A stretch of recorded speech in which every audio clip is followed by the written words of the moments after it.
नमस्कार मंडळी, पुन्हा एकदा स्वागत आहे आपल्या एका नवीन व्हिडिओमध्ये. तर मंडळी, आत्ता आम्ही आलो आहे कोळीवाड्यामध्ये परत.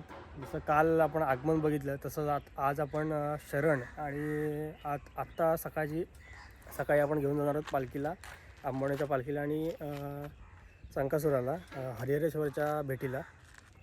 हरिहरेश्वरला आपण घेऊन जाणार आहोत. तर आता आलो आहे आम्ही. हे बघा, टेम्पो आहे एक, अजून एक टेम्पो येतो आहे. तर सगळ्यांना आपण घेऊन जाऊया हरिहरेश्वरला आणि तिथून पूर्ण गाव गेलं हरिहरेश्वर आणि तिथून परत आपण बागमंडल्यामध्ये दुपारची व्हिडिओ वेगळी असणार आहे की आपण फक्त शरण आणि संकासूर कशा प्रकारे सगळ्यांना फटकवतो तिची छेड काढल्यानंतर ते आपण बघणार आहोत. तर भेटूया, आता आपण जाऊया पालखीला घ्यायला आपण आणि लगेच आपण हरिहरेश्वरला निघूया इथून. तर चला आपण जाऊया आता.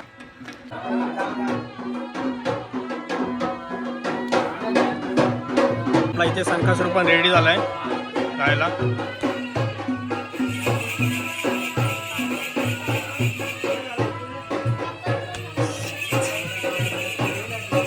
तिकडे आपल्याकडे गेल्यावर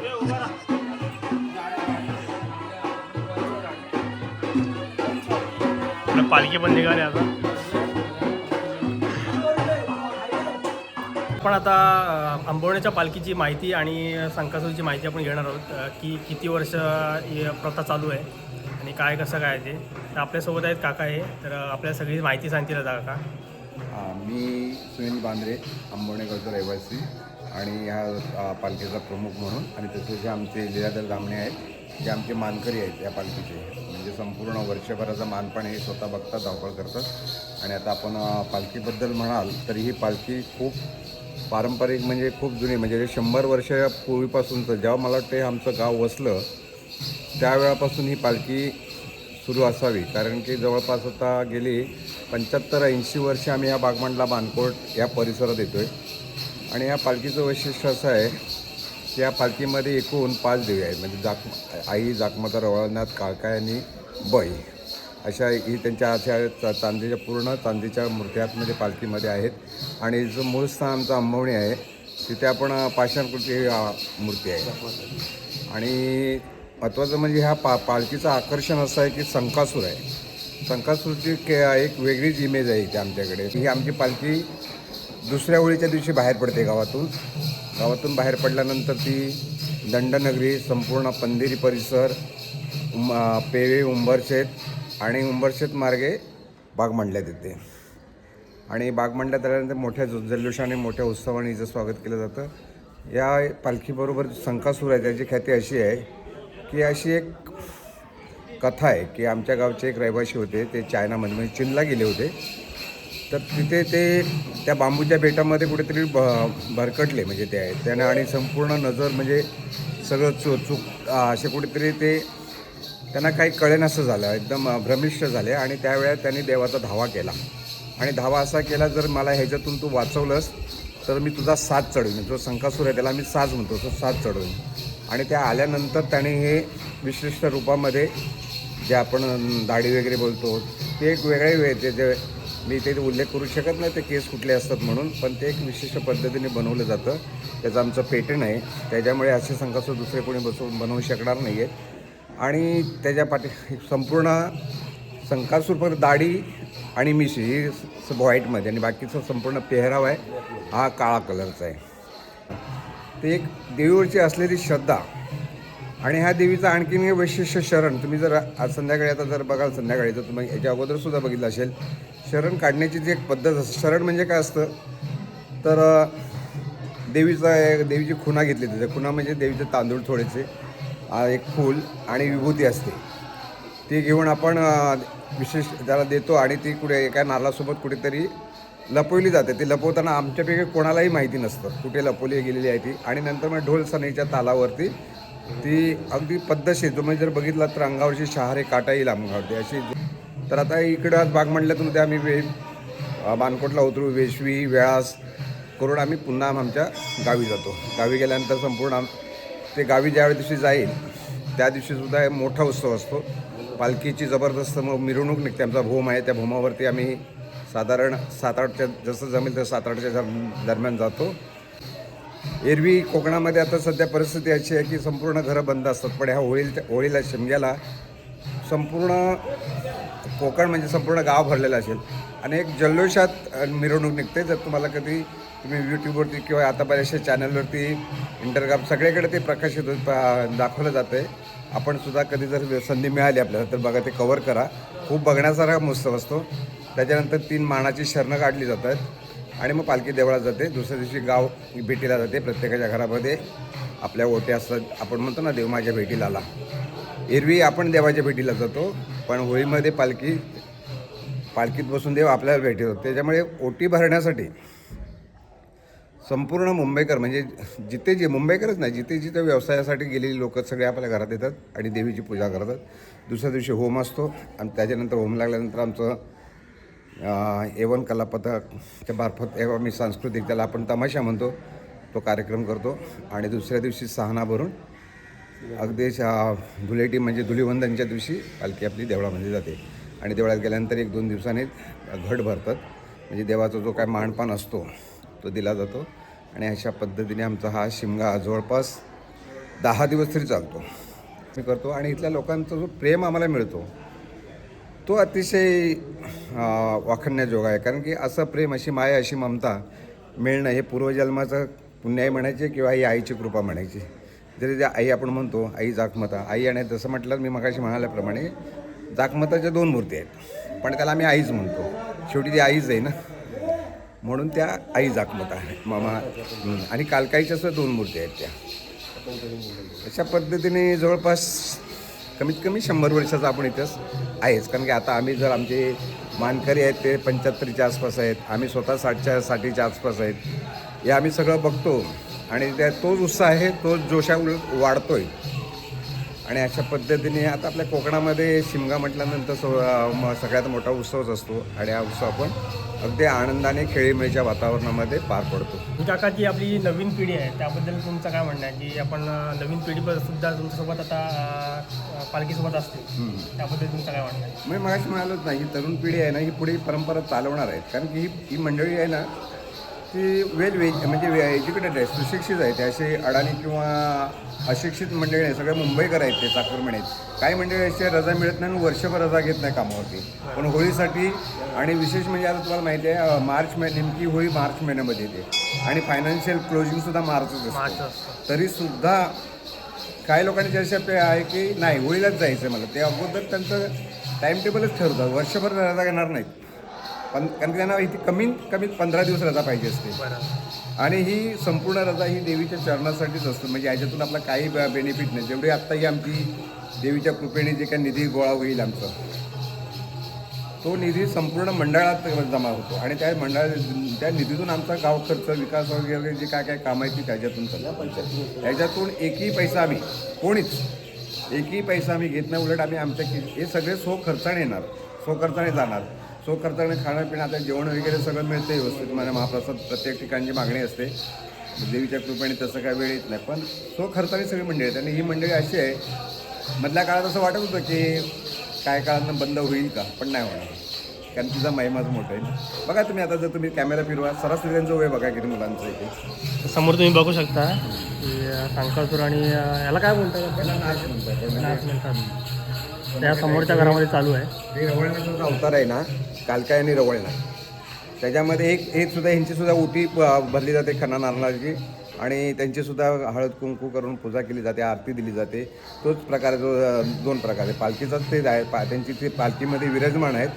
हे फक्त आपण काय म्हणतात त्याला, ते प्राकृतिक रूप म्हणून दाखवतोय की हे असं संकासूर आहे म्हणून. त्या प्रत्यक्षात जो मगाशी मी तुम्हाला थोडक्यात संकासूरची जी माहिती दिली, त्याच्यामध्ये इथे प्रत्यक्षात त्याची पूजा केली जाते. म्हणजे मानवी रूपामध्ये म्हणा, म्हणजे साज चढ, त्याला आम्ही साज म्हणतो. आणि एकदा साज चढल्यानंतर त्याला देवरूप प्राप्त होतं. 100 वर्षापासून, म्हणजे 100 वर्षा आधी पण असेल, तर तेव्हापासून ही पालखीची प्रथा चालू आहे. आणि प्रथा अशीच चालू राहिली पाहिजे. तर कोकणकरात आपण तर या पालखीला शिमग्याला सगळेजण येतातच. तर यापुढे ही प्रथा चालूच राहिली पाहिजे. राहणार नक्की 100%. धन्यवाद काका, तुमचंही धन्यवाद.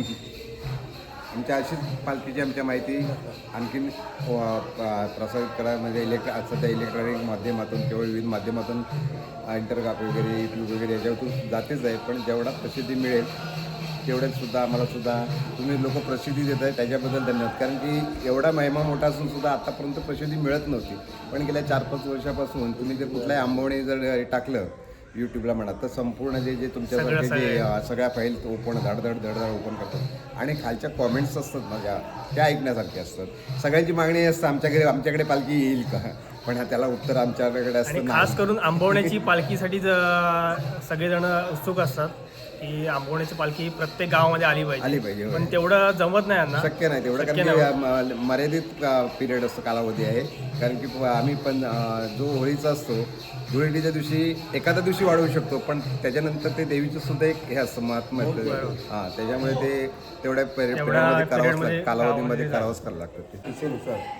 आणि आता काय झालं आहे, आता मुली आहेत नाही कॉलेजच्या वगैरे किंवा असा त्या मुलींचा ग्रुप आहे ना किंवा महिला मंडळ, आता ते ग्रुपनी शरण करतात आणि त्यांची ती मजा घेतात. ते त्यांचा एवढा आरडाओरडा असतो ना की आम्हाला शरण काढताना आम्हालाच आमचा अंदाज चुकतो कधी कधी त्यांच्या अंदाजा. पण त्यांच्या चेहऱ्यावरचं जे उत्साह असतो त्याच्यापुढे त्या समाधानापुढे बाकी काय. ठीक आहे आम्हाला त्रास होतो, आमची पोरं अनवाणी असतात, पायामध्ये चप्पल तर आम्ही कोण घालतच नाही, अजिबातच नसते, कोणाला सांगावं लागतच नाही ते. आणि कोणच नाही घालणार चप्पल की ते किती मोठा तिकडे कोणी असू. आता आमच्यासारखे 60-65 झालेली लोक सुद्धा वयस्कर मंडळी असली तरी चप्पल नाही घालणार, अनुवानीच फिरणार पालखीत. आता हे शहर वस्ती पण आम्ही जेव्हा आमच्या गावाकडून काटेरी कुंपण आहे सगळी, त्याच्यातून वाट काढत यावं लागते कधी कधी. तिचा जो मार्ग जाण्याचा मार्ग आहे तर तुम्ही या बघा. तर जसं आपण रायगडला चढतो ना तिथे रोपवे आहे, पण आम्हाला सरळ नाकाच्या समोर सरळ असं चढावं लागतं पालखी घेऊन. तिचं वैशिष्ट्य असं तुम्ही जर खालून बघितलं ना तुमच्या अंगावरची शहर आहे रे बापरे, इथून पालखी कशी नेणार. पण तिचा तो मार्ग आहे त्या मार्गानेच जावं लागतं. नवीन मार्ग आपण काढू शकतो, शोधत नाही अजून तरी आम्ही शोधला नाहीये. कारण की आमची लोकांना पूर्वीपार आहे ते आम्ही काय प्रथा आम्ही टिकवतोय. कारण की आपली संस्कृती म्हणतात ना, आपली संस्कृती आपणच टिकवायला पाहिजे, दुसरी टिकू शकत नाही. इकडे काही नाही. चला तर तुम्ही शरणाची पण व्हिडिओ नंतर बघा. याच्यानंतर दुसरा पार्ट येईल शरणाचा, तो पण तुम्ही बघा. दुपारनंतर असेल तो शरणाचा कार्यक्रम. आणि नंतर इथून संध्याकाळच्या 7 वाजता मिरवणूक निघाली ते 6-7 जशी शरण बाणकोटला जाऊ तिथे सुद्धा तो तिथे उत्साह जो तिथे आगमन म्हणजे जे आगमन सोहळा असतो स्वागतासाठी जी अफाट गर्दी असते तिथे. तसं म्हटलं तर 5 मिनिटाचा त्या जिथं उतरतो तिथून जायला 5 मिनिटाचंच अंतर आहे, पण आम्हाला जवळजवळ 2-2.5 तास लागतात त्या मिरवणुकीमध्ये तिथे. आणि आम्ही एवढे दिवसभर शरण काढून एवढे थकलेलो असतो ना तरी पण तिथे उतरल्यानंतर की आम्हाला ते काही जाणवत नाही. आणि बँजो वगैरे सगळं आमचे पारंपरिक ढोल सणे वगैरे आणि ते जे स्थानिक लोक बँजो वगैरे आपापल्या परीने ज्याला जे काय करतायत ते करतात आणि आपला आनंद लुटत आहेत. धन्यवाद काका. धन्यवाद आपल्याला.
आणि संकासूर पण येतो आता.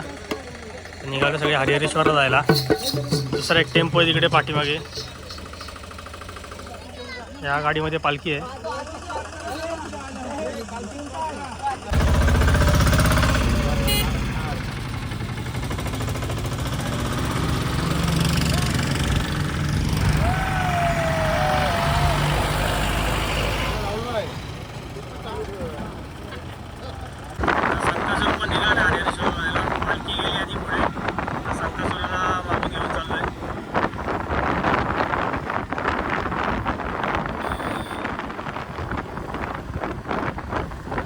पालखी दाखल झाली आहे.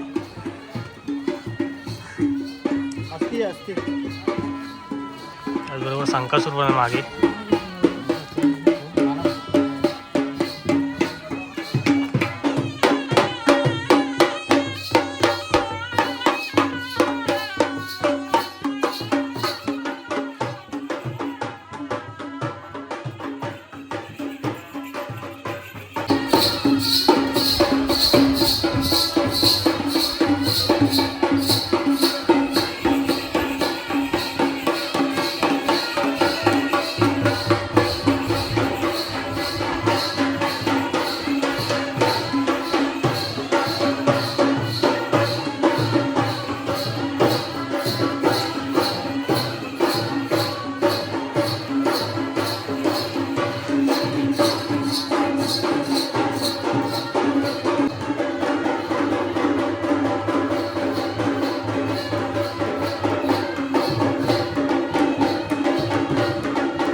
ह्याच्याकडनं वेगळे. हा बरोबर आहे.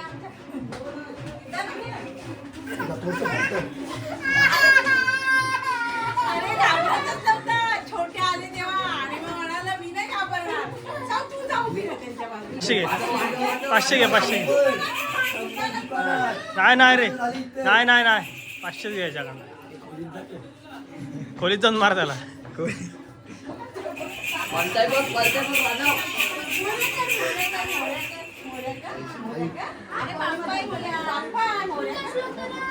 मोजून घे मोजून घे. नाही नाही 250 250.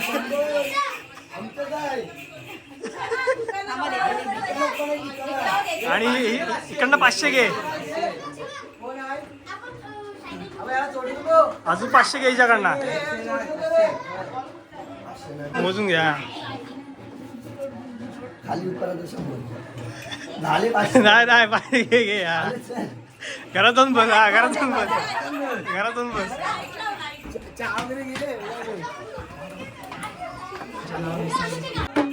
माझा माझा माझा माझा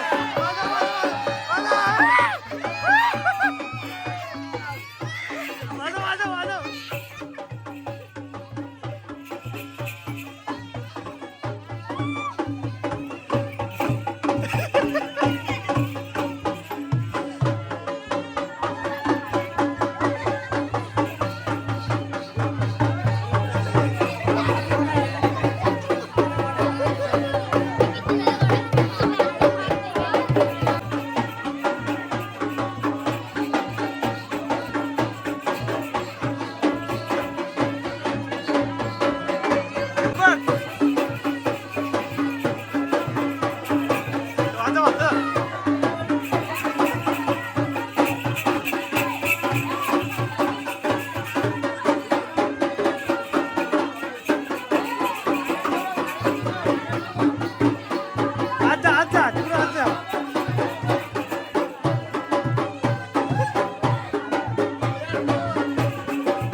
म्हटलं महाराष्ट्राकडे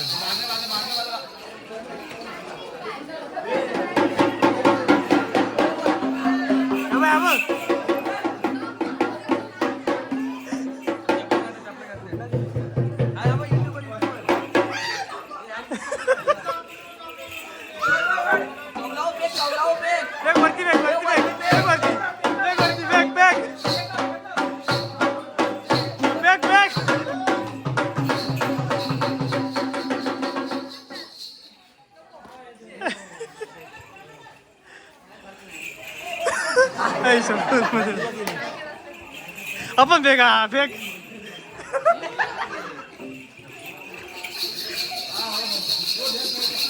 बरोबर वाजव वाजव वाजव जोरात जोरात जोरात लागला आता लागला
रेंज पण नाही वायफाय घे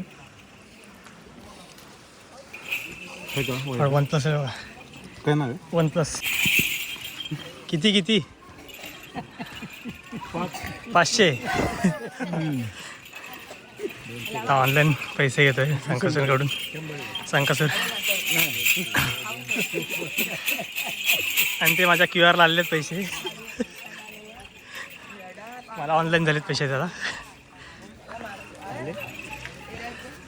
फिरायला आलोय मी आले काय केले ते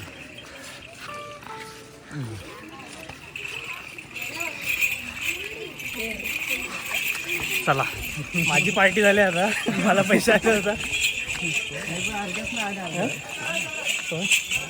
तिकडे दादा हो